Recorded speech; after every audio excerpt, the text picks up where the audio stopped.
Frozen encounter, the wind howled across the icy plains as Ryder Frost adjusted the outpost's thermal regulators. 6 months into his self-imposed exile at Outpost Theta, and the storms were getting worse. He preferred it this way, remote, isolated, away from the politics of the United Earth Coalition. The security panel chimed with an unexpected alert. 3 sharp knocks followed. Ryder's hand instinctively reached for his sidearm as he approached the reinforced door. Through the view screen, he saw her humanoid but clearly alien, with silvery blue skin marked with intricate patterns. Her eyes, large and midnight purple, reflected desperation. Blood from a wound on her leg stained the snow beneath her. "Please," her voice crackled through the intercom. "Shelter. I need shelter." When Ryder cracked the door, the alien woman stumbled forward, collapsing against him. "I can serve you," she whispered, trembling from cold and fear. "I can be whatever you need. Just don't let them find me." Ryder helped her to the medical bay, noticing the neural implant at the base of her skull. "You're safe here," he said, applying regenerative gel to her wounds. "And I don't need a servant." She seemed confused by this. "I am Nick's designation, GS7418. I have value skills." From a hidden pocket, she produced a data crystal. "Okay, information worth protecting. I'm Ryder, former UEC commander, not just a man who minds his own business." He wrapped a thermal blanket around her shoulders. "And I help people because they need it, not because they can offer me something." Nix's eyes widened slightly. "Syndicate does not understand such concepts. I'm not the Syndicate." He handed her a steaming mug. "Drink this. It'll help with the pain and cold." As color returned to her face, Nix studied him carefully. "They will come for me. Darius always retrieves his property." "You're not property here," Ryder said firmly, checking the perimeter scanners. "Still clear? But for how long? Get some rest. We'll figure this out." While Nix slept in the small recovery alcove, Ryder examined the data crystal using his secure terminal. The encryption was complex, but fragments revealed genetic sequencing, location coordinates, and what appeared to be prisoner manifests. The station's proximity alert suddenly blared. Ryder's eyes locked onto the scanner ship, following Nix's heat trail through the storm. Still distant, but approaching methodically. Nix appeared in the doorway, suddenly alert despite her injuries. "They've found me already. Not yet, but they're looking." Ryder closed the terminal. "Who exactly are you running from?" "I was bred for the elite companion, strategist, whatever they desired." Her voice hardened. "I escaped during transport to my final assignment. Darius is my handler. He won't stop until I'm reclaimed." Ryder considered their options. The outpost had defenses, but nothing that could withstand a determined assault. "Why did you run?" he asked. Nix touched the implant at her neck. "Because I discovered I was someone before they made me into something, and I want to be that someone again." The sincerity in her voice resonated with something in Ryder. He'd left his own past behind, too.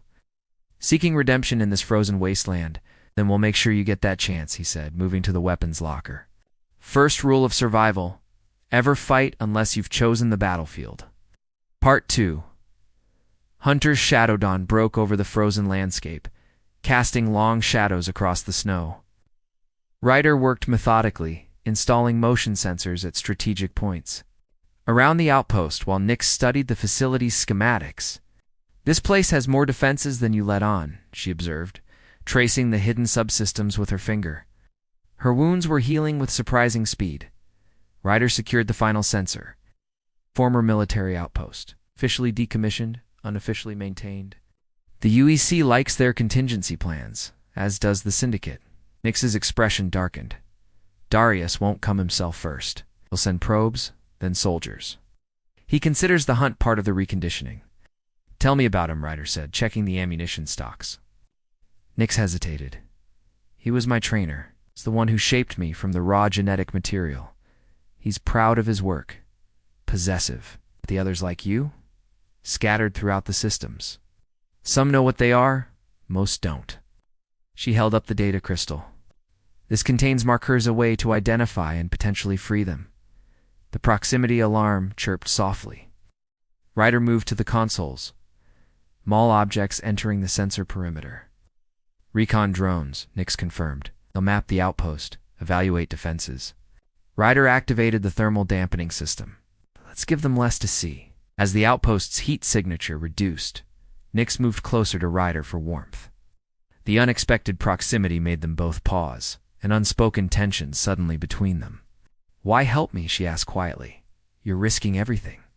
"Maybe I'm tired of watching people with power decide who deserves to be free." A silence fell between them as the scanner tracked the drones circling above. The implant Ryder nodded toward her neck. "What does it do?" "Controls hormone levels, pain responses, memory access. They call it optimization." Her fingers brushed against it. "I've overridden some functions, but not all." "Can it be removed?" "Not without specialized equipment. Attempting removal triggers a failsafe." Ryder's jaw tightened. They thought of everything. Almost everything. Nix smiled faintly. "They didn't account for compassion.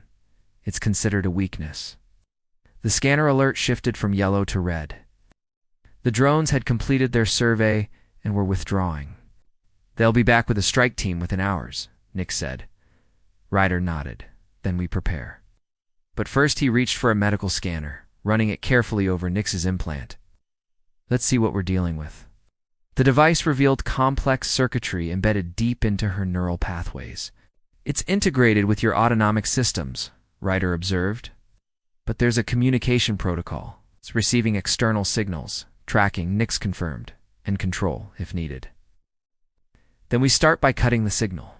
He worked quickly, assembling a localized EMP device calibrated to the implant's frequency. "This might be uncomfortable," he warned, placing it near her neck. When he activated it, Nix gasped, her back arching as the implant flickered and went dark. Her eyes found his, suddenly clearer. "I can feel the difference," she whispered, like a weight lifted. Their eyes locked, and for a moment, something unspoken passed between them. Connection forged in shared defiance against those who would control them. "They'll know immediately," she said. Ryder checked the perimeter scanners again. "Good. Let them come prepared for the woman they lost. They'll find someone entirely different waiting for them." Confrontation. The first assault came at dusk, 3 armored figures emerging from the storm, moving with military precision toward the outpost. Ryder watched them through the thermal scope, his breathing steady. "Nix Syndicate, tactical formation," Nix whispered beside him, her body tense with anticipation. "The 2 flanking are expendable. The center one leads." Ryder nodded. "We let them reach the secondary perimeter, then trigger the buried charges." They waited in silence as the soldiers advanced across the snow. When they crossed the invisible line, Ryder pressed the detonator. The ground erupted in a coordinated sequence of explosions, sending 2 of the soldiers flying. The leader dove forward, narrowly escaping the blast. Now Ryder commanded. Rising from cover with his rifle raised, Nix moved with startling speed, vaulting over the barricade and sprinting through the smoke.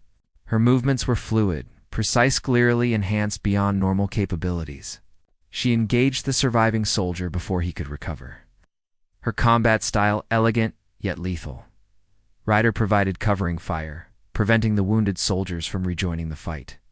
Within moments, all 3 attackers lay motionless in the snow. "You fight well," Ryder commented as they secured the bodies. "They designed me to," Nix replied, her expression conflicted. Among other things, they recovered the soldiers' communications equipment and weapons, valuable intelligence and resources for the coming battle. "Darius will know they failed," Nix said, scanning the horizon. "He'll come himself next time." Inside, they analyzed the captured equipment. The communications revealed their enemy's resources. A small tactical ship with advanced weapons is currently holding position beyond sensor range. "They're waiting for something," Ryder mused. "Why not press the advantage?" "Because Darius enjoys psychological warfare." Nix's voice was tight. "He's letting us imagine what comes next." As the temperature dropped further with nightfall, they huddled near the heating unit, shoulders touching. The intimacy wasn't planned, but felt natural, 2 souls united against a common enemy. "Earlier when you fought," Ryder began, "that wasn't just training." Nix was quiet for a moment. "My genetics were enhanced, strength, reflexes, healing. The perfect companion, the perfect weapon. And that's all they saw? A weapon? A commodity, she corrected. Valuable but replaceable. Ryder's hand found hers in the dimness. Her skin was cooler than human normal, but soft. You're neither of those things. The moment stretched between them, charged with unspoken emotion. Then the proximity alarm shattered, the silence multiple signatures approaching from different vectors. They're here, Nick said, pulling away reluctantly. They moved quickly to defensive positions. Through the viewport, they could see them 6 soldiers in stealth gear. And at their center, a tall figure in a commander's coat. Even at a distance, his presence commanded attention. Darius, Nix whispered, her voice barely audible. The outpost's external speakers crackled to life. Asset GS7418, a smooth, cultured voice announced. Your performance has been noted. Impressive, but ultimately futile. Return now, and your companion will be spared. Ryder glanced at Nix. Her face was a mask of controlled fear and determination. No more running, she said. No more being owned. Ryder nodded once, then activated the external comms. She's not your asset, and this isn't a negotiation. Leave now, or don't leave at all. Darius's laugh echoed across the snowy expanse. Brave words from a man who doesn't understand what he's protecting. Did she tell you what she truly is?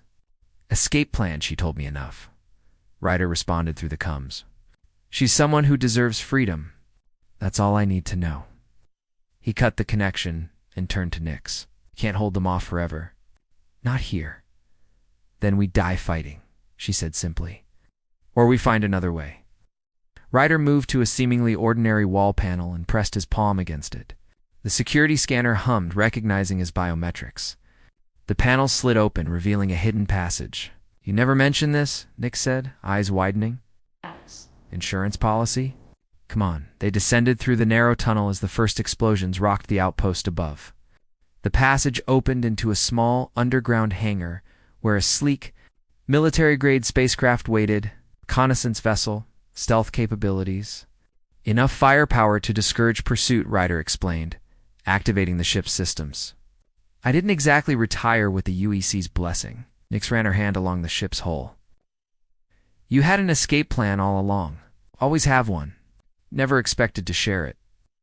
As they prepared for launch, Nix connected the data crystal to the ship's computer.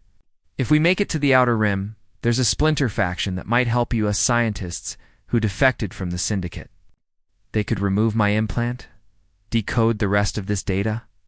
The hangar shook as another explosion hit directly above them. They've found the tunnel, Ryder said grimly. Finishing the pre-launch sequence, the hangar door began to open, revealing the star-filled sky beyond the storm. As they strapped into the pilot seats, the access door behind them blew inward. Darius stepped through the smoke, flanked by 2 soldiers. Impressive resourcefulness, he called, his voice carrying even over the ship's engines, but ultimately predictable. Nix froze at the sound of his voice. Ryder saw real fear in her eyes for the first time. Look at me, Ryder said softly, taking her hand. Not him, me. Their eyes met, and something passed between them. Strength, resolve, connection. Fire suppression system, she whispered. Override code Thatnine, Ryder immediately understood. While maintaining eye contact with Darius, he keyed the sequence into the hangar controls. You disappoint me. GS7418, Darius called, stepping closer. After everything I invested in you, everything I taught you. You taught me to survive, Nix replied, her voice steady now. Thank you for that lesson. Ryder hit the final command. The hangar's fire suppression system activated. But instead of flame retardant, it released a dense cloud of cryogenic vapor. In the confusion, Ryder launched the ship, the sudden acceleration slamming them back into their seats. They broke atmosphere within minutes, the ship's stealth systems engaging automatically. On the tactical display, they watched Darius's ship rise in pursuit. We can't outrun them forever, Nix said. Ryder plotted a course through an asteroid field.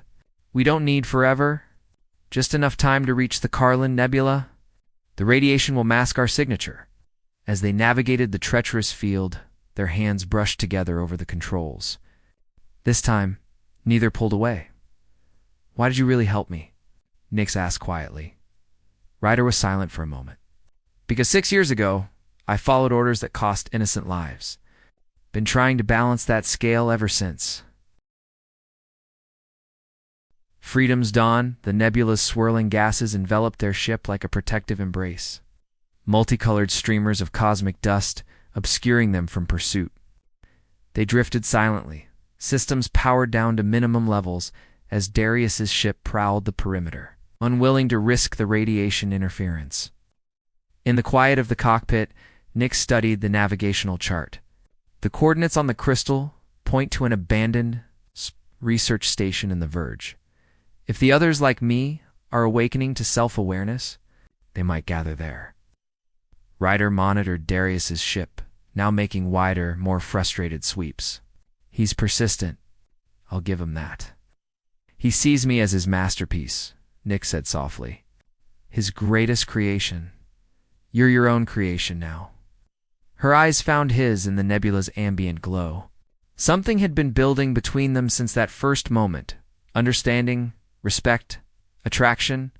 Now, in the temporary safety of their hiding place, it crystallized into something undeniable. Nix moved closer, hesitant yet determined. "I've never chosen for myself before." "Not truly." Ryder remained still, allowing her to set the pace. "And now I choose this." She leaned forward and pressed her lips to his. The kiss was gentle at first, then deepened with newfound conviction. When they separated, a warning flashed on the tactical display. Darius had changed strategies, launching probes into the nebula. "He won't give up," Nick said, reality intruding on their moment. "Then we end this." Ryder's expression hardened. "We can't keep running forever." They formulated a plan, bold in its simplicity. Using the nebula's electromagnetic properties, they created a passive reflector array from spare parts, designed to amplify and redirect their ship's signature. When everything was ready, Nick stood at the airlock in a pressure suit, ready to deploy the final component manually.